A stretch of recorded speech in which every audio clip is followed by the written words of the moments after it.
Lucas, capítulo 15, versículo 11. Imagine que texto é esse. Muito conhecido de todos, talvez aqui a parábola mais conhecida do Novo Testamento. Talvez aqui um texto pregado por muitos e ouvido por todos aqui nessa noite. Eu acho que ninguém nunca passou por uma igreja sem escutar a parábola do filho pródigo. E aqui estou eu lendo essa parábola que começa no versículo 11. Na minha versão diz o seguinte, eu acredito que é a mesma que está ali. Se você quiser acompanhar também no texto, no telão. Continuou, certo homem tinha 2 filhos. O mais moço deles disse ao pai, Pai, dá-me a parte dos bens que me cabe. E ele lhe repartiu os haveres. Passados não muitos dias, o filho mais novo, ajuntando tudo o que era seu, partiu para uma terra distante e lá dissipou todos os seus bens, vivendo dissolutamente. Depois de ter consumido tudo, sobreveio àquele país uma grande fome, e ele começou a passar necessidade. Então, ele foi e se agregou a um dos cidadãos daquela terra, e este o mandou para os seus campos a guardar porcos. Ali, desejava ele fartar-se das arrobas que os porcos comiam, mas ninguém lhe dava nada. Então, caindo em si, disse, quantos trabalhadores de meu pai têm pão com fartura, e eu aqui morro de fome. Levantar-me-ei e irei ter com meu pai, e lhe direi, Pai, pequei contra o céu e diante de ti. Já não sou digno de ser chamado teu filho. Trata-me como um dos teus trabalhadores. E levantando-se, foi para o seu pai. Vinha ele ainda longe, quando o pai o avistou e compadeceu dele, correndo e o abraçou e beijou. Pausa aqui, comentário meu.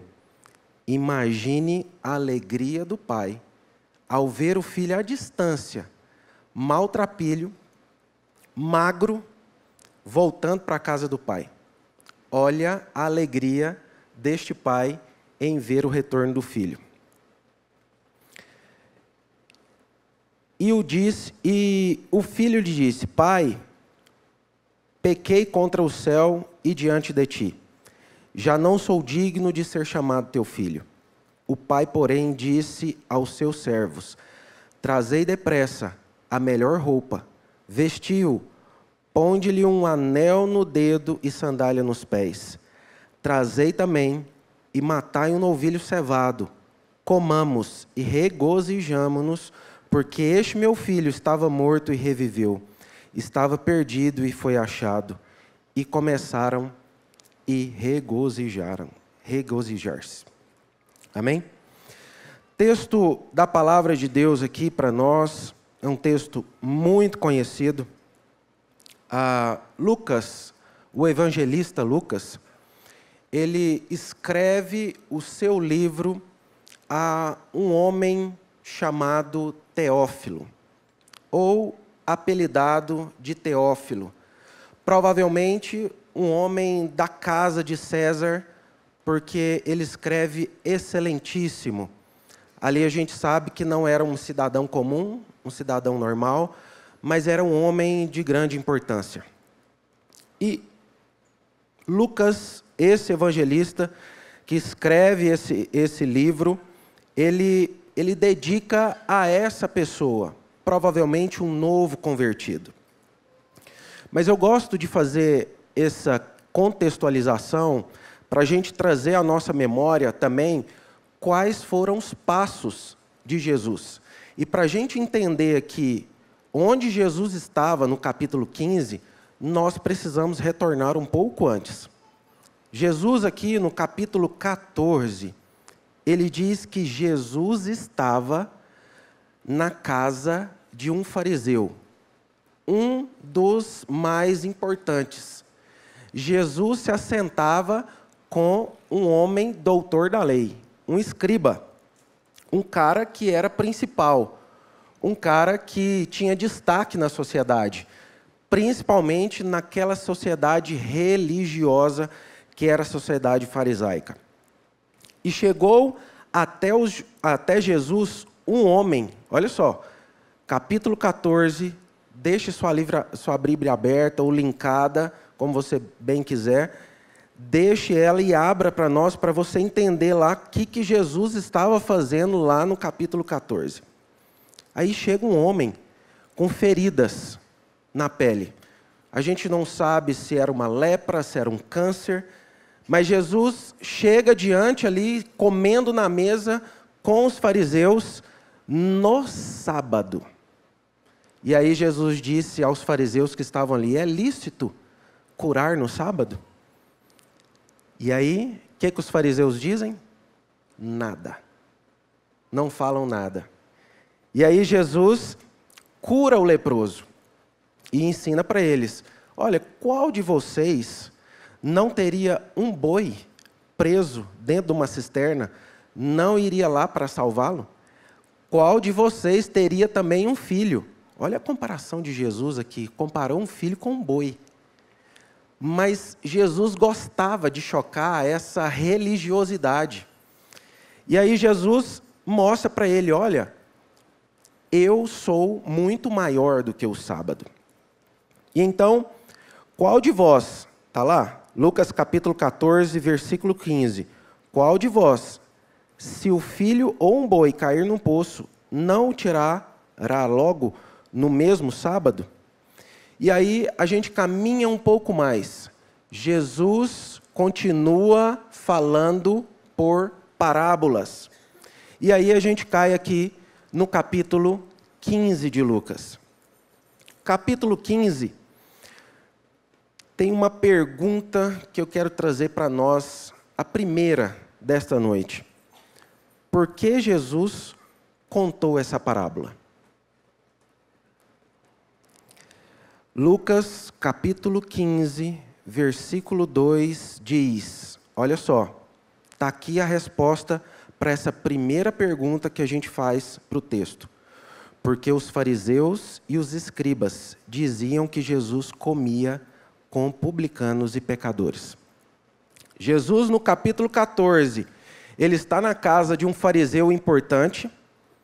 No capítulo 15, Jesus estava em outro lugar, rodeado por multidão. A multidão acompanhava Jesus e Jesus estava na casa, provavelmente, de um pecador, de um publicano ou de uma pessoa que era escárnio daquela sociedade. E aí Jesus começa a falar também por mais e mais parábolas. E aqui nós encontramos no capítulo 15 3 parábolas. A primeira é parábola da ovelha perdida. Qual é a conexão da parábola da ovelha perdida para a parábola do filho pródigo? Essa é a primeira parábola. A segunda é a parábola da dracma perdida. Qual é a conexão de dracma, da ovelha perdida e do filho perdido? Será que só tinha um filho perdido naquela casa do pai? Essa é uma outra pergunta. Parábola da ovelha perdida. A tônica do texto que me chama muita atenção aqui está lá no versículo 5. A tônica do texto é a alegria daquele pastor de ovelhas em ver aquela ovelha nos ombros. Ou seja, aquela ovelha que estava perdida, provavelmente passou a noite com fome, pegou ela fragilizada, colocou aquela ovelha nos ombros e retornou ela para o aprisco junto às 99. E aqui a alegria do pastor em dizer, olha, encontrei a parábola, encontrei a ovelha perdida. Essa é a alegria de quem encontra alguém que está perdido. E isso simboliza o nosso Pai que está nos céus.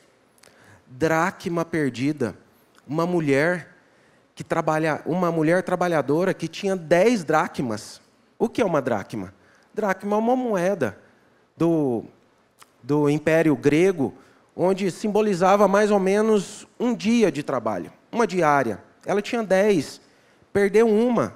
Olha, não é algo muito grande, mas aqui Jesus trazendo essa parábola para a gente entender qual é a alegria daquela mulher em encontrar aquela dracma perdida.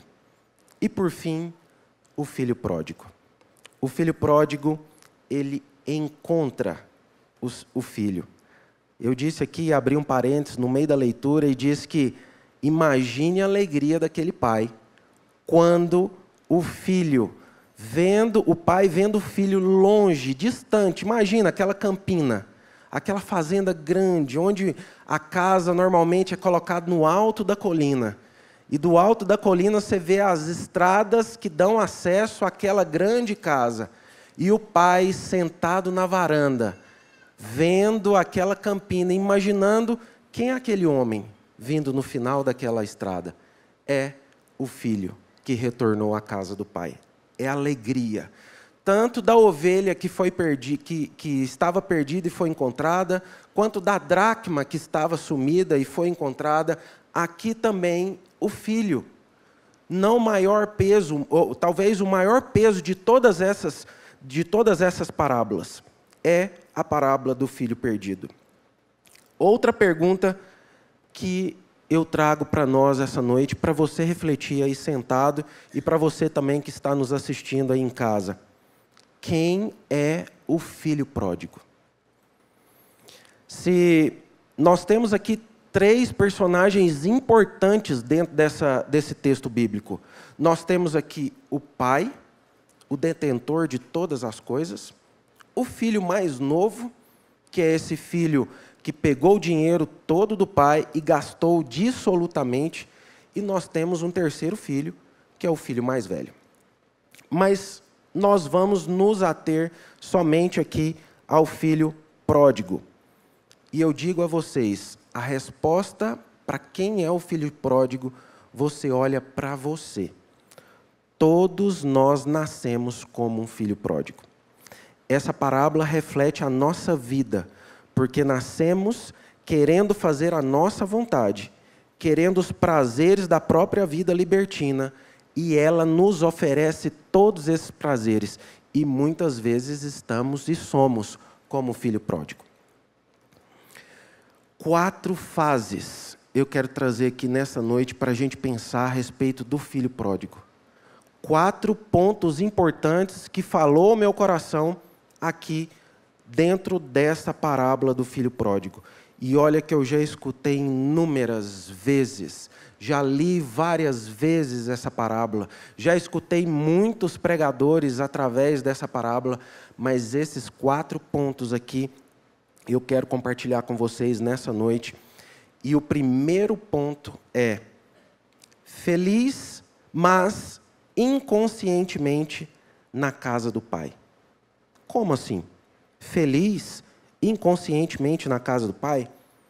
Ou seja, ele tinha festas, ele tinha banquete, ele tinha mesa farta, ele tinha fartura na casa do pai. Mas ele não se reconhecia ali dentro da casa. Ele não tinha consciência de quem ele era. E ele buscava, muitas vezes, buscar os prazeres fora da casa. No entanto, que ele chegou diante do pai: ei, pai, eu preciso de todos os meus bens. De tudo aquilo que eu vou herdar do Senhor, eu quero herdar em vida, com o Senhor em vida. A insatisfação, um ponto importante aqui. Insatisfação e ingratidão andam de mãos dadas. Muitas vezes estamos na casa do Pai e a insatisfação está dentro do nosso coração. Mas como assim? Nós temos que tomar muito cuidado com essas fases da vida. Isso são fases. E nós precisamos ter atenção na fase em que vivemos. Porque, às vezes, a insatisfação ronda o nosso coração. Ah, o meu casamento não é mais o mesmo. O amor esfriou, o desejo esvaziou, é tudo agora algo sem cor, sem cheiro e sem sabor. Podemos achar também que o nosso trabalho, eu mereço algo melhor. Eu estudei, fiz graduação, sou pós-graduado, quem sabe até um doutorado. Estudei muito para ocupar essa cadeira de tão baixo valor. Olha a insatisfação vindo no coração. Por isso que muitas vezes nós precisamos lutar contra essas coisas do coração, porque isso é coisa do coração. O filho pródigo saiu da casa do pai por causa do coração. Ele estava na casa do pai perdido. Ele estava na casa do pai insatisfeito. Ele olhava para as coisas que o rodeava, mas estava insatisfeito. Por isso, o primeiro ponto aqui nessa noite é infeliz. Feliz, mas inconsciente na casa do pai. E também, olha só, a gente pode fazer esse retrato, sabe como uma pessoa? Como Adão. Adão estava lá no Éden. Que coisa ruim tinha no Éden? Nada. Lá era o lugar perfeito. Lá era o lugar onde a presença de Deus visitava Adão todos os dias. Mas mesmo assim, tinha algo no coração de Adão que estava propenso ao pecado. Por isso, Adão comeu do fruto proibido. Provérbios 15, versículo 8 diz: o sacrifício do perverso é abominável ao Senhor, mas a oração dos retos é o seu contentamento. Por isso, nós devemos voltar aqui não para a insatisfação, mas para o contentamento. Contentamento é algo que move o coração de Deus. É algo que traz alegria para o nosso coração. Se estamos passando o que temos passado hoje, há algo de Deus que Ele tem a nos ensinar. Segundo ponto, importante, aqui nesta noite, que eu trago a vocês sobre a vida do filho pródigo. Infeliz e inconsciente. Por que infeliz e inconsciente? Essa é a segunda fase da vida do filho pródigo. É experimentar todas as coisas que o mundo lhe oferece. E ainda não perceber, pois ainda está cego ou inconsciente ao que está à sua volta. Lucas capítulo 15, versículo 13 e 14. Olha só o que o texto nos diz. Passando muitos dias, o filho mais moço, ajuntando tudo o que era seu, partiu para a terra distante, e lá dissipou todos os seus bens, vivendo dissolutamente. Depois de ter consumido tudo, sobreveio àquele país uma grande fome, e ele começou a passar necessidade. O mundo nos oferece esse cardápio e esse menu farto. A gente acha que na casa do Pai, muitas vezes a gente passa por insatisfação. No nosso coração parece que, não está legal, acho a igreja tão morna, nossa, não gosto do louvor, não gosto do jeito que o pastor fala. Eu acho que essa igreja aqui, ela não está dentro do meu coração, acho que eu vou para uma outra igreja. E muitas vezes nós temos essa insatisfação. E eu digo para vocês, meus irmãos, eu bebo dessa água aqui há 40 anos. E essa água aqui satisfaz a minha sede por 40 anos. Pastor Jesus é o pastor líder desta igreja e eu bebo desta água aqui por 40 anos. Porque esta igreja aqui é a igreja que cura a minha alma, que cura as feridas do meu coração, que traz direção à minha vida, que traz direção à minha mente, ao meu coração. Todas as coisas que eu tenho, claro, vêm do próprio Deus, mas muitas delas é porque eu bebo desta água e desta igreja. O mundo nos oferece muitas coisas. O menu do diabo é farto. Festas, bebidas, baseado. Não, um beijinho a mais, uma mulher a mais, sexo livre. Esse é o menu do diabo. Tudo isso enche o coração, mas não preenche o coração. Enche o coração porque quando você está na festa, a alegria da festa é boa demais. Você esquece de tudo. Está ótimo ali. Mas quando as luzes se apagam, quando você vai para sua casa, quando é segunda-feira, meu amigo, aí aquela alegria, aquele preenchimento do coração é momentâneo, é rápido. E às vezes não preenche as lacunas completas do seu coração. Por isso, o diabo lhe oferece essas coisas. O pecado é apetitoso ao paladar, mas é amargo ao estômago.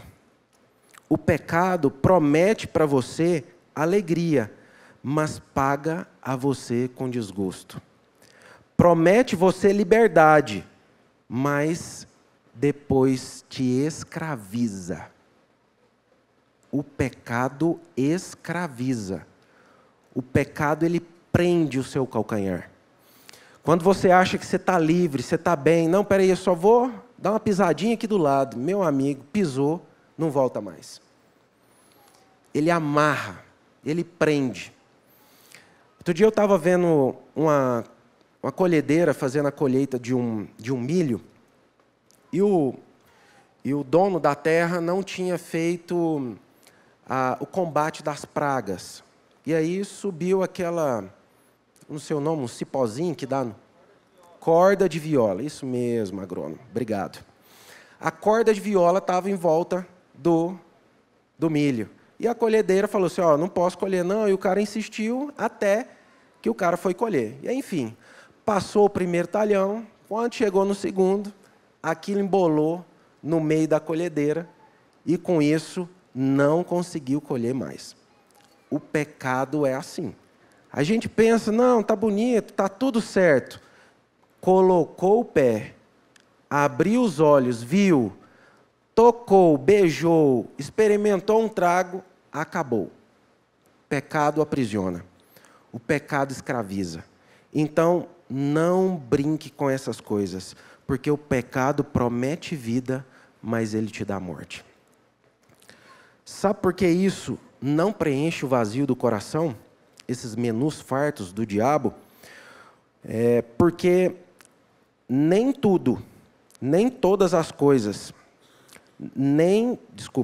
porque ele pode ser todo-poderoso, colocou a eternidade no nosso coração. Olha só que interessante. Por que o pecado não preenche os vazios do coração?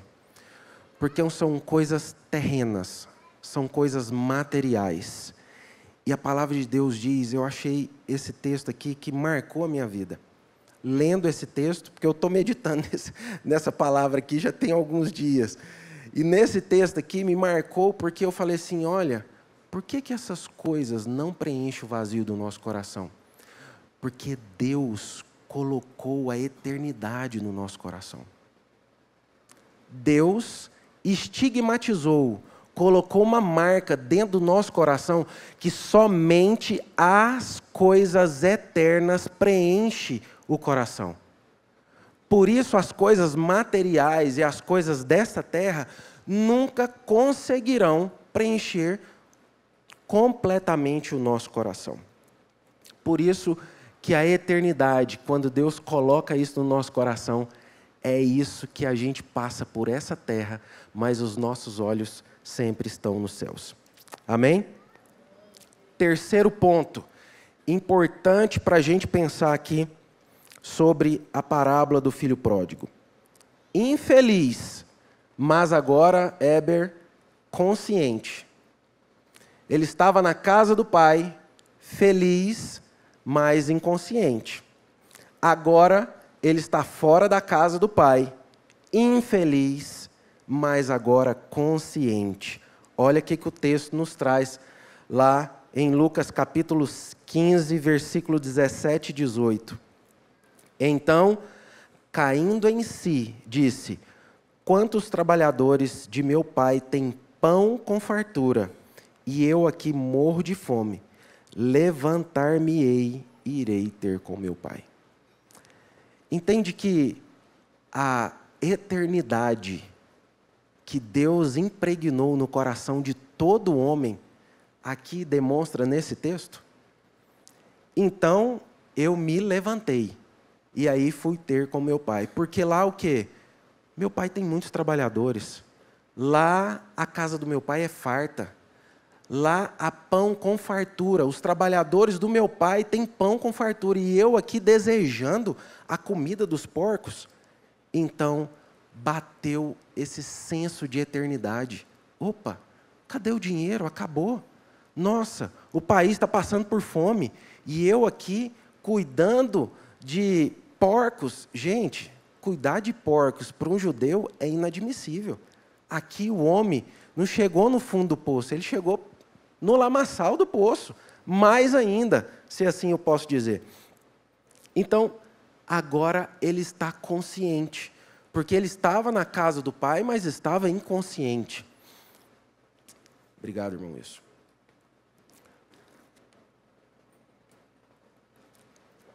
Ele estava na casa do pai, mas estava inconsciente. Agora, passando por todas essas coisas, ele se tornou consciente. Vou ter com meu pai, porque estou comendo as comidas dos porcos. O retorno para Deus se dá por uma mudança de mentalidade. Uma metanoia. Aqui não é uma ideia de coaching, não é isso. Aqui é o fator da graça irresistível. Mas para que a graça irresistível toque o seu coração, você precisa mudar a mentalidade. Aqui, o filho pródigo, ele teve uma metanoia, ele teve uma mudança de mentalidade. Deus não quer somente o corpo presente. Imagine você, nesta casa, que está aqui, mas não está com a mente conectada na palavra de Deus. É a mesma coisa do filho pródigo. Filho pródigo vivia com o pai, vivia com os irmãos, vivia com a família, trabalhava, era um homem normal, mas o coração dele parece que não estava completamente cheio. Mas a marca da eternidade estava no coração do filho pródigo. Por isso ele falou: ei, vou voltar para a casa do pai. Ali os trabalhadores têm pão com fartura. E normalmente isso acontece quando você está na sarjeta, quando você está com dificuldades. Infelizmente, o homem ele consegue fazer somente as mudanças depois da dor. Quando o dinheiro acaba, quando os amigos vão embora, quando tudo parece não ter mais saída, aí então eu volto para a casa do pai. E aqui nós temos uma quarta fase da vida do filho pródigo. Qual é essa quarta fase? Feliz, consciente, de volta para a casa do pai. Agora ele estava na casa, anteriormente ele estava na casa do pai, de maneira inconsciente, comendo da comida, não dava valor àquilo que ele tinha na casa do pai. Ele teve que ir para as ruas, ser feliz, mas inconsciente, até ele retornar conscientemente à casa do pai. E olha só o texto. Por isso que eu disse para você, não feche. Nós vamos ler aqui o texto do início ao fim. Versículo 20 e versículo 21. Olha só. E levantando-se, foi para o seu pai. Vinha ele ainda longe, quando seu pai o avistou. E compadecido dele, correndo, o abraçou e o beijou. Olha a alegria do pai em receber esse filho. E o filho lhe disse: Pai, pequei contra o céu e diante de ti, já não sou digno de ser chamado o teu filho. Eu vejo que, no entanto, que o texto, se a gente continuar lendo aqui, o pai não deixa nem ele continuar o discurso. Ele fala assim: epa, peraí, chama os servos, vamos fazer uma festa. O filho que estava perdido voltou. Matam um novilho cevado, mata uma coisa, o melhor que tem, vamos festejar. Não precisa, meu filho, falar mais nada. A alegria minha em receber você vale mais do que qualquer palavra. E o filho pródigo é você. O filho pródigo sou eu. O filho pródigo somos todos nós. Um dia estávamos longe da presença de Deus. Como eu andei longe da presença de Deus. Como eu andei distante da casa do Senhor. Lembro-me bem, adolescente, jovem, igrejinha ali de baixo, Sandrinha no louvor cantando aqui. Ela fala assim, olha, ela cantava e olhava e apontava o dedo para mim. E Deus falava ao meu coração e começava a transformar o meu coração. Os louvores, quanto Deus trabalhava no meu coração através dos louvores. Eu chorava copiosamente. Por quê? Porque muitas vezes eu queria experimentar essas coisas do mundo. E um dia eu disse para minha mãe, falei, mãe, meu filho, não vai. Meu filho não é assim, meu filho. Mas eu falei, mãe, você tem as suas experiências, deixa eu ter a minha.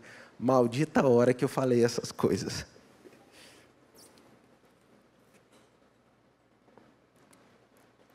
Maldita hora que eu disse essas coisas. Nós, muitas vezes, provamos das coisas ruins por desobediência. Por, às vezes, não ter os ouvidos atentos àquelas pessoas que nos amam.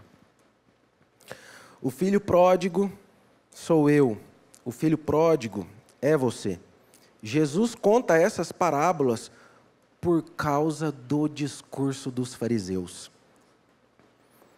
Os fariseus estavam ali em volta, e onde Jesus ia, seja na Galileia, seja na Judéia, tinha o maldito dos fariseus e dos escribas. Eles acompanhavam Jesus, e eles cocheavam entre os pensamentos, e também falavam uns com os outros, mas quem é esse aí? Ele come com os fariseus, ele come com os pecadores, com os publicanos. Ele vai lá no templo, oferece sacrifício, depois volta fazendo essas coisas. São coisas abomináveis. E ali existia essas pessoas, e essas pessoas andavam na cola de Jesus. Lucas capítulo 15, versículo 2, foi lá onde nós lemos. Isso era o fariseu da época. Mas pasmem, e hoje, quem era esses fariseus? Ou o que simboliza isso? Existe também aqui uma terceira pessoa. Essa não é a tônica do texto. Para mim, a tônica do texto, das 3 parábolas, é a alegria do pai em encontrar, seja ela a ovelha perdida, a dracma perdida ou o filho perdido. Mas existe uma terceira pessoa aqui nesse texto. E nós não podemos negligenciar essa pessoa.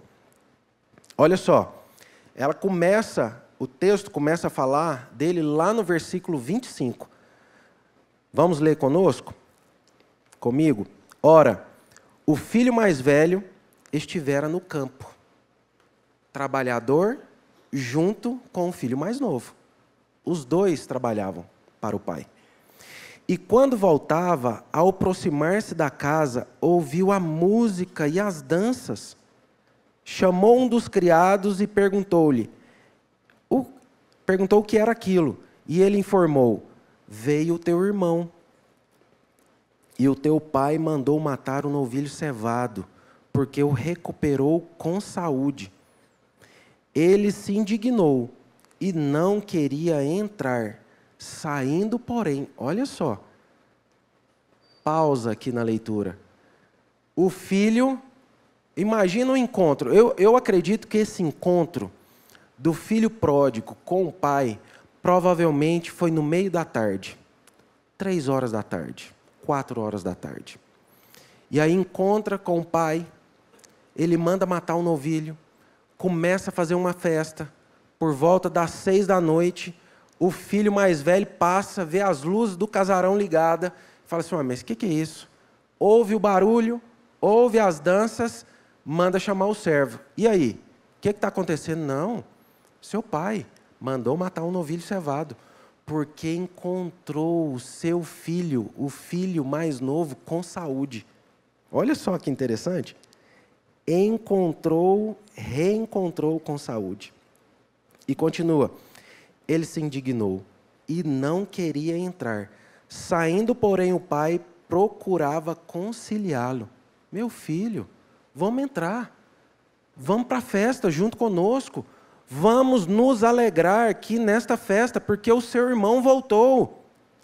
Mas ele respondeu ao seu pai, há tantos anos que te sirvo, sem jamais transgredir uma ordem tua, e nunca me deste um cabrito sequer para alegrar com os meus amigos.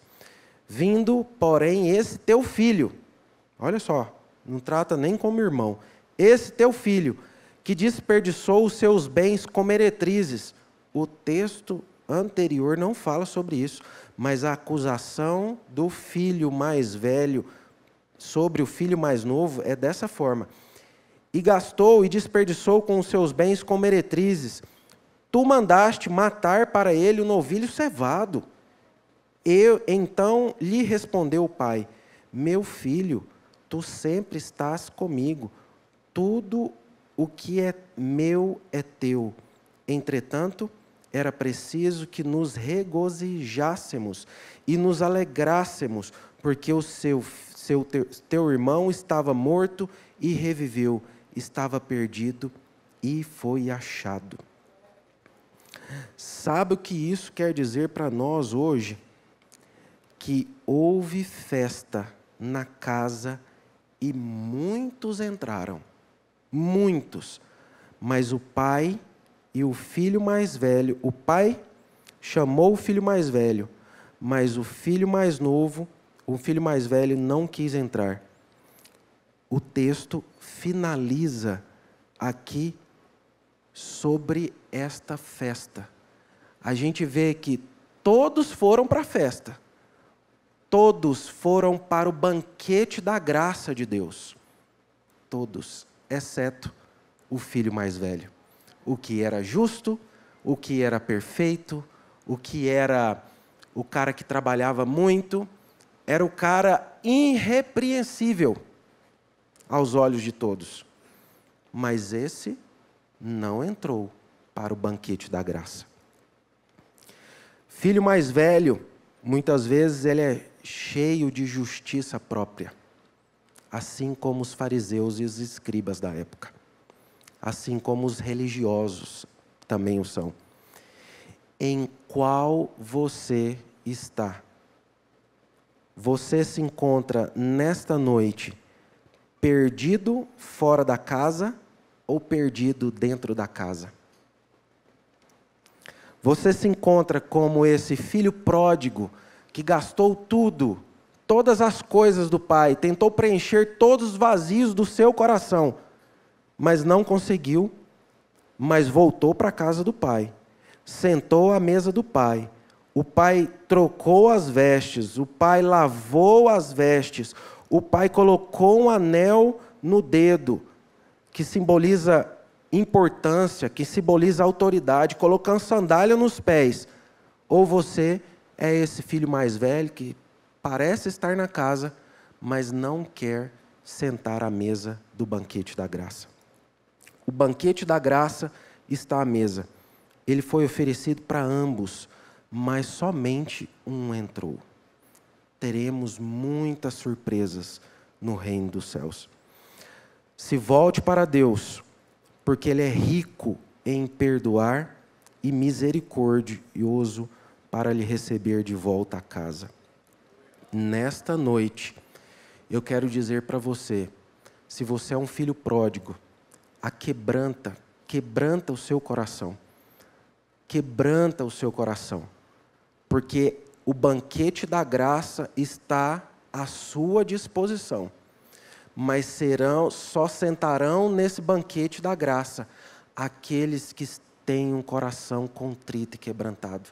Aqueles que reconhecem Jesus como único Senhor e Salvador. Por isso, volte-se para Deus. Volte-se para a casa do Pai. Quem sabe, você que está me ouvindo hoje, está longe da casa do Pai.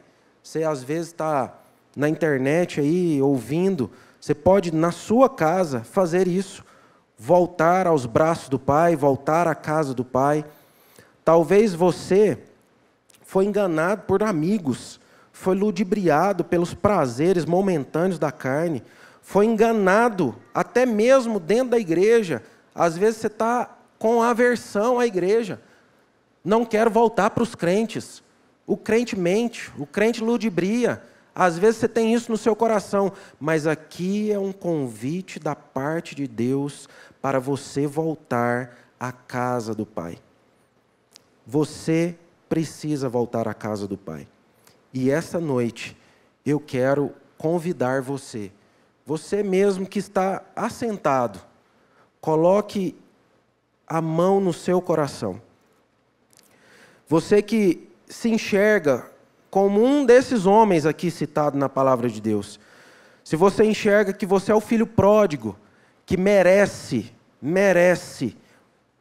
não merece pelo aquilo que você faz, mas pelo aquilo que Jesus fez por você na cruz, volte para a casa do Pai. Curve a sua cabeça nessa noite. Vamos orar aqui mais uma vez, porque eu creio que Deus se faz presente neste lugar. Eu creio que Deus é capaz de transformar os corações mais empedernidos, mais duros nesta noite. Este coração pode voltar ao Senhor. Seja o seu filho, seja o seu pai, seja o seu irmão. Lembre daquele homem ou daquela mulher que está longe dos caminhos do Senhor. Você também que está aqui nessa noite, que está com o coração quebrantado, sabe que o coração está vazio, sabe que não há alegria no seu coração, mas conscientemente você reconhece que precisa da graça, que carece da graça do Senhor. Coloque a mão no coração, que essa noite eu quero orar por você.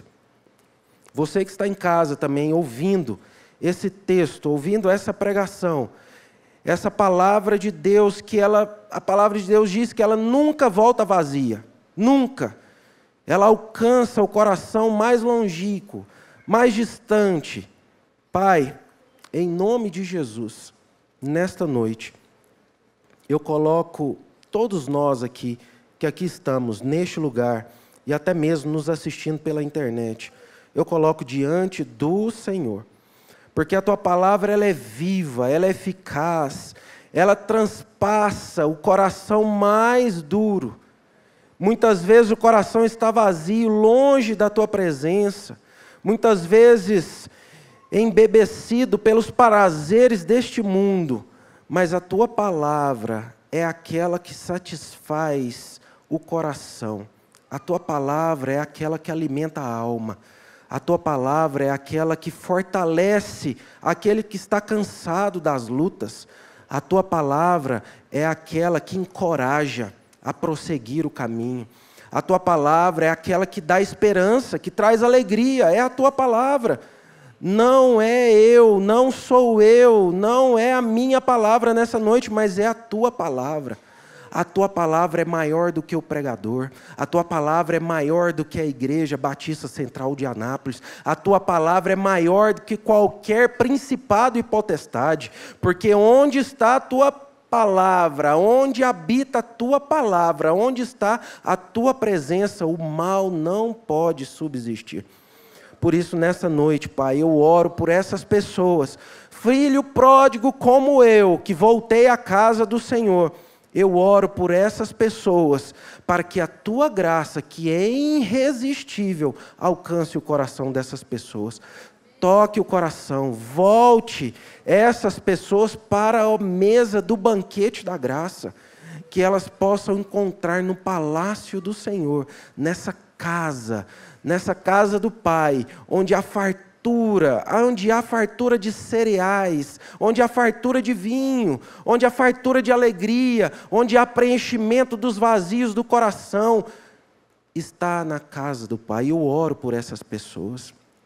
Pai, muito obrigado, Senhor, por esta noite, porque a Tua palavra, ela jamais volta vazia. Eu creio que ela encontrou o coração como terra fértil, que irá germinar, brotar, florescer e frutificar para a honra e glória do Teu nome. Pai, nesta noite, eu Te agradeço, porque o Senhor se fez presente aqui neste lugar e modificou corações pelo poder da Tua palavra.